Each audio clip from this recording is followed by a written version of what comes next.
A Universidade Harvard processou o governo americano por tentar impedir o congelamento bilionário de subsídios federais.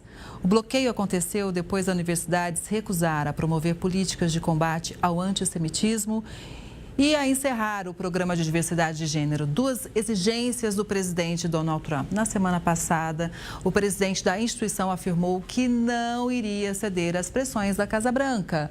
Por conta disso, cerca de 13 bilhões de reais em subsídios federais foram congelados. Esse financiamento é usado para manter as pesquisas científicas da instituição.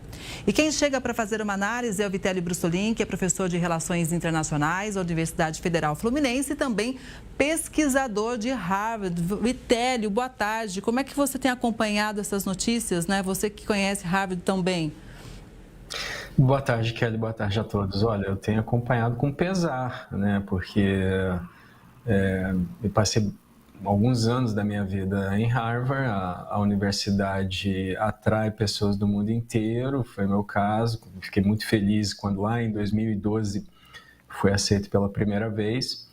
Eu fui fazer uma parte de doutorado, depois pós-doutorado, e tenho muitos amigos, frequentemente vou aos Estados Unidos para continuar trabalhando, e esse corte de recursos prejudica pesquisas. É uma universidade de ponta, já fez muito bem para a humanidade, produziu prêmios Nobel, produziu presidentes dos Estados Unidos. Muitas pessoas que tiveram alguma influência na humanidade passaram por ali, não só por ali, em outras universidades da Ivy League, né, as melhores universidades dos Estados Unidos, Columbia, Brown, Yale. Essas universidades todas estão tendo esses cortes de recursos ou ameaças de cortes caso não se adaptem a essa agenda do governo Trump. E aí, só para finalizar, Kelly, para as pessoas entenderem, Harvard é uma universidade privada. Muitas pessoas que vão para lá ganham bolsa de estudos, foi o meu caso, na universidade caríssima, então não há muita possibilidade de pagar para estudar ali, a não ser com bolsa. Você compete por essas bolsas, é tudo por mérito, e parte do financiamento dessas bolsas de programas federais do governo dos Estados Unidos. Então, o que acontece agora? O governo Trump está ameaçando cortar pelo menos 2 bilhões de dólares nesse momento, pode chegar a 9 bilhões, para a gente ter uma ideia, caso a universidade não se adapte à agenda do governo, que é de demitir alguns professores ou mudar o sistema de contratação, retirar o sistema de cotas, né? Muitos estudantes de outros países só conseguem ingressar ali porque existe um sistema de tentar tornar a universidade mais inclusiva. E é claro, isso acaba prejudicando a ciência no geral, Kelly. Pois é, e para a gente entender também, Vitélio, quais são as diferenças, né? Uma vez que você já citou que Harvard é uma universidade privada, quais são as diferenças em relação até onde pode ir a autonomia ou do próprio campus, né? E também a interferência do governo, isso em relação aqui ao Brasil, para a gente deixar mais claro. Bom, existem universidades públicas nos Estados Unidos, mesmo essas universidades públicas, elas recebem contribuições dos alunos, das pessoas que as frequentam. É diferente do sistema brasileiro, onde as universidades federais ou estaduais são completamente públicas e os alunos não contribuem em nada. Então, mesmo nas públicas nos Estados Unidos, há uma contribuição. E existem as universidades privadas, que é o caso de Harvard, uma universidade criada em 1636, que é antes da independência dos Estados Unidos, né? Então, é a primeira universidade dos Estados Unidos. Ela é uma universidade privada e, para conseguir incluir pessoas de baixa renda, ela dá bolsas integrais para muita gente, inclusive. Então, apesar de ser privada, ela acaba beneficiando muitas pessoas que não têm condições de pagar. A Harvard tem o maior fundo patrimonial dos Estados Unidos, são 53 bilhões de dólares. Para a gente comparar isso com o Brasil, seriam 312 bilhões de reais, só essa universidade. Então, ela consegue se manter, talvez, sem recursos federais. Muitos alunos que frequentaram, que são pessoas que acabaram tendo sucesso, doam dinheiro para Harvard. Então, existe também essa questão de poder se manter com doações. Agora, não tem por que o governo dos Estados Unidos cortar recursos da universidade, porque a universidade não está fazendo mal para os Estados Unidos, ela está fazendo pesquisa científica. O governo pode até fazer algumas exigências, existem questões que podem ser discutidas. Eu tenho muitos amigos de ascendência judia em Harvard, existem muitos judeus em Cambridge, onde fica a universidade, ali em Massachusetts, e tem também árabes, tem pessoas de outras nacionalidades, outras etnias. Então, existe sim uma questão de inclusão. Alguns protestos que foram feitos durante a guerra entre Israel e Hamas podem ter tido problemas. Agora, não é justo penalizar toda a universidade por conta de algumas poucas pessoas que podem ter abusado dos seus direitos civis, Kelly. A gente espera que tudo isso se resolva, né? Até porque pode acontecer ou não sei qual é a sua análise, Vitélio, um reflexo interno a médio e longo prazo nos Estados Unidos. Por quê? A gente vê essa questão dos imigrantes que fazem funções básicas, né, nos Estados Unidos, muitos saindo agora de solo norte-americano. E agora, quando a gente pensa também em pesquisa em ciência, os Estados Unidos podem perder cabeças pensantes, que muitas vezes vão atraídos, né, justamente pelo nome de Harvard, que é um exemplo, claro que existem outras universidades, e pela possibilidade de bolsa, né? É verdade. Uma das razões que fazem essas universidades serem de excelência é porque pessoas que têm ambição intelectual, querem ultrapassar os limites da ciência, da inovação, querem ir para lá. Então, as universidades também são boas porque boas pessoas querem fazer parte delas. Isso se aplica, sim, às universidades, né, como você mencionou, Kelly, mas se aplica também ao mercado de inovação dos Estados Unidos, a empresas, a grandes, as Big Techs, né, chamadas Big Techs. Então, empresas do Vale do Silício que atraem cérebros do mundo inteiro para trabalhar num ambiente de inovação, para criar startups ou participar de grandes empresas como Google, a Apple, a própria Tesla, enfim, empresas que inclusive apoiaram na campanha do Trump. Então, os Estados Unidos é um país formado por imigrantes, a família do Trump é uma família de imigrantes, ele é casado com uma imigrante. Então, veja, esse tipo de ação, é claro, afugenta as pessoas. Eu estava olhando outro dia o dado só de turismo, de pessoas da Europa, que são turistas que os Estados Unidos recebem muito bem, porque também é um país formado, colonizado por ingleses e irlandeses e outros europeus, pessoas do mundo inteiro, é claro, mas os primeiros foram os europeus. Os europeus não estão mais nem indo fazer turismo dos Estados Unidos. Então, prejudica o mercado de educação, de tecnologia, de turismo, prejudica diversos mercados, Kelly. Vitélio, tem outra notícia chegando aqui. O presidente Donald Trump voltou a defender o chefe do Pentágono pelo suposto vazamento de informações secretas de ataques ao Iêmen. Em conversa com repórteres, o republicano disse que tem muita confiança em Pete Hegseth. Ele teria divulgado detalhes sobre bombardeios contra alvos de rebeldes Houthis em um grupo de um aplicativo de mensagens em que instariam a esposa, o irmão e o advogado pessoal dele. Hegseth já era investigado por compartilhar detalhes semelhantes em um grupo de mensagens em que um jornalista foi adicionado por engano, inclusive assunto que a gente abordou aqui também no Conexão, né, Vitélio? Isso na verdade, compartilhar planos de guerra em grupos de mensagem. O Signal, que é onde ele compartilha, é muito parecido com o WhatsApp, né? A gente já falou sobre isso aqui, você bem lembrou. Isso é considerado um crime federal, né? O que a Casa Branca tem afirmado é que esses planos de guerra não eram confidenciais, mas eles eram, né? Os planos foram revelados horas antes do ataque, eles colocaram pilotos dos Estados Unidos em perigo. Houve, sim, declarações do Pentágono e dos pilotos indignados que isso tenha acontecido. Isso é irônico porque durante a primeira eleição do Trump ele criticava Hillary Clinton, que era a secretária de Estado dos Estados Unidos no governo Obama, por ter usado o seu e-mail Gmail para compartilhar planos do governo. Então, uma das razões que a fizeram perder as eleições foi a grande quantidade de críticas que ela recebeu, tanto do Trump quanto da sociedade dos Estados Unidos, por ter feito isso. O próprio Hegseth criticou a Hillary, o Marco Rubio, pessoas que hoje fazem parte do gabinete do Trump. E nesse momento nós vemos uma estratégia muito parecida, né? Utilizar um serviço privado para compartilhar planos do governo. Só para finalizar, Kelly, o governo dos Estados Unidos tem plataformas feitas para isso, né? São plataformas criadas para conversas de altos funcionários, são plataformas seguras, não são produtos comerciais, são produzidas pelo governo dos Estados Unidos. Eu não consigo entender por que esses funcionários do governo não utilizam essas plataformas para conversar, e eu não consigo entender por que o secretário de Defesa compartilhou planos de guerra em grupo de família dele, Kelly. Pois é, né? A gente segue acompanhando e também tem informação chegando aqui, Vitélio, sobre a guerra comercial, que é um assunto que também tomou bastante fôlego nos últimos dias. A gente vem aqui tentando entender para onde vai e como os países estão tentando também se reorganizar nesse momento.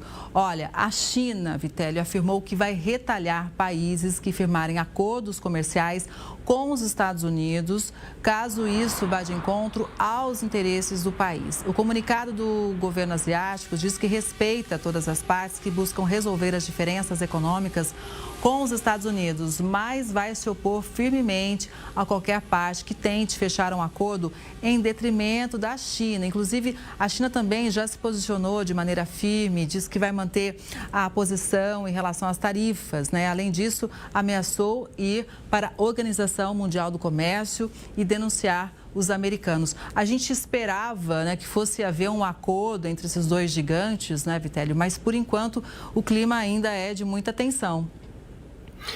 Olha, não vai ter acordo. A China já deixou isso bem claro, né? Ao contrário do que aconteceu em 2020, em janeiro de 2020, houve um acordo entre China e Estados Unidos. A China, na época, se comprometeu em aumentar as importações dos Estados Unidos em 200 bilhões de dólares. Isso foi logo antes da pandemia, então a gente não lembra direito, Kelly, porque nós fomos inundados por notícias da pandemia na sequência. Agora, a China se preparou desde 2020, diversificou seus parceiros comerciais e se preparou para uma nova guerra comercial com os Estados Unidos, especialmente se o Trump voltasse ao poder. A ameaça do Trump foi numa entrevista que ele deu para a Fox News. Ele foi perguntado se os países da América Latina, veja só, a conversa foi sobre os nossos países da região, se esses países deveriam ser forçados a escolher entre Estados Unidos e China. E o que o Trump disse? Ele disse que sim, né, que esses países provavelmente deveriam fazer isso, boicotar a China e priorizar os Estados Unidos. Então, o que a China disse? Olha, isso não vai ajudar ninguém, é um jogo em que todo mundo vai sair perdendo, e caso esses países façam isso, a China vai retalhar esses países. Hoje, a China é o maior parceiro comercial de quase todos os países da América Latina, incluindo, obviamente, o Brasil, e acabou de anunciar na semana passada, né, uma rota chamada Rota Dourada, né? Então, agora a gente vai conseguir enviar mercadorias do agro, por exemplo, como soja, num tempo muito menor, né? Em alguns casos, 30 dias, né? E num custo logístico também inferior. Então, veja como as coisas vão mudando e de uma forma mais veloz neste momento. O Brasil não quis fazer parte da nova Rota da Seda, né, do Belt and Road Initiative, que a China, inclusive, pressionou recentemente o Brasil a aderir, mas o Brasil tem feito tem ingressado em outros programas propostos pelo governo chinês. Nesse momento, isso se tornou mais importante justamente porque os Estados Unidos são vistos, não só pelo Brasil, mas como pela Europa, pelo resto do mundo, como um parceiro não confiável, inclusive porque boicotam a Organização Mundial do Comércio. Você falou que a China está recorrendo a essa organização para reclamar das ações do Trump. O Brasil também tem ameaçado recorrer à OMC, embora ela tenha sido boicotada pelo governo dos Estados Unidos por muito tempo e ela não tenha hoje juízes para o seu órgão de apelação. Então, os Estados Unidos que ajudaram a criar esse sistema internacional de comércio, lá em 1944, o primeiro acordo de comércio foi feito em 1947 e 48, depois veio a Organização Mundial do Comércio em 95, são os próprios Estados Unidos que nesse momento, esse governo dos Estados Unidos, que nesse momento boicota mais de 80 anos de direito internacional do comércio, Kelly. Vitélio, tem notícia chegando agora para a gente sobre o conflito lá no leste europeu. Olha só o que está chegando para nós. A Ucrânia anunciou para essa semana a primeira negociação de paz direta com a Rússia. O encontro terá mediação de Reino Unido, França e dos Estados Unidos. O presidente ucraniano Volodymyr Zelensky disse que quer um cessar-fogo incondicional e está pronto para um diálogo aberto com a Rússia. O líder russo, Vladimir Putin, afirmou que vê com bons olhos qualquer iniciativa de paz. Essa vai ser a primeira possibilidade de diálogo direto entre os dois países desde o começo da guerra, lá em 2022. Zelensky quer garantias de que os ataques parem. Apesar do anúncio, a Ucrânia voltou a ser alvo de novos ataques russos durante essa noite. Drones atingiram prédios residenciais na cidade portuária de Odessa, provocando incêndios e deixando vários apartamentos destruídos. De acordo com as autoridades, 3 pessoas ficaram feridas e foram levadas para hospitais da região. E tem mais notícias chegando aqui, porque o presidente Trump disse que há uma boa chance de que esse acordo aconteça. Os Estados Unidos pressionam por avanços e tentam impulsionar uma proposta desde que Trump assumiu o cargo em janeiro. O governo norte-americano já propôs um cessar-fogo completo e incondicional, que já foi aceito por Kiev, mas rejeitado por Moscou. O presidente norte-americano sinalizou que pode deixar de apoiar as negociações de paz se não houver um progresso. Em contrapartida, o Kremlin fez um alerta contra as pressões, contra a pressa, na verdade, nas negociações. Segundo o porta-voz do governo, a resolução do conflito é um tema complexo e não é a melhor opção estabelecer prazos rígidos, Vitélio. Kelly, o Putin fala uma coisa e faz outra, né? Ele disse que ia fazer um cessar-fogo na Páscoa, ele anunciou isso unilateralmente e continuou bombardeando a Ucrânia. Primeiro ele disse que não queria negociar com o Zelensky, agora ele disse que está aberto a negociar com o Zelensky. E os Estados Unidos, a Ucrânia e a Europa começaram a responder de forma semelhante. Ele disse, olha, eu estou disposto a fazer negociações bilaterais com a Ucrânia. Aí a Ucrânia respondeu, então vamos fazer agora um cessar-fogo contra alvos civis por 30 dias. Não pode mais atacar alvos civis, que na verdade já é previsto no direito da guerra. Alvos civis são crimes de guerra. E aí o Putin não respondeu nada. O Putin quer negociar, segundo ele, um fim para a guerra, mas não aceita um cessar-fogo. A gente percebe que isso é uma conversa para prolongar a guerra, enquanto isso continua bombardeando áreas civis, matando pessoas que não têm nada a ver com a linha de frente, não vai alterar a linha de frente, matar esses civis, só vai aumentar a animosidade entre os dois países. Então, na verdade, o que a gente está vendo é mais do mesmo, que ele continua a enrolação.